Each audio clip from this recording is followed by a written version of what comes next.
สวัสดีครับผมพบกับบ่าวไทยนะครับผมบ่าวไทยพาเพื่อนเนาะครับผมนี่คือเอาสิมากินตำมะฮุ่งเนาะตำมะฮุ่งแมนนิวซีแลนด์แมนเมนูเมนูตตำกระปูปลาละ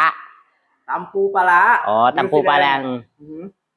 โอ้เส้นเหนียวโอ้โหนี่เอานี่เส้นให้พี่น้องทำไหมมาพากินกันเนาะบึงเบาขี่ข้ามไปกินก่อนครับผมใส่มือเลยเนาะให้พี่น้องใส่มือแล้วใส่มือโอ้ยหักเลยโอ้คือเป็นขัดแค่วะปูเฮ้ยเป็นเท่าไหร่ตำปูปลาร้านิวซีแลนด์เฮาเป็นเท่าไหร่กลัวนิวซีแลนด์เฮาเป็นเท่าไหร่แซ่บเบิ่งเส้นก่อนนะเดี๋ยวนี้เบิ่งเส้นมะฮุ่งไอ้นิวซีแลนด์เฮาเป็นตอนใหญ่ขนาดเลยครับนี่บอมันคือกินคำใหญ่เหรอสุดยอดเลยเอาน้องแซ่บบ่แซ่บหลายอีลีบ่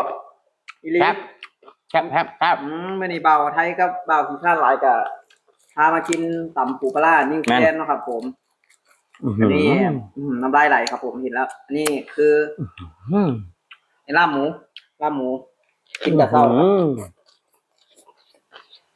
โอ้แซ่บแค่นี้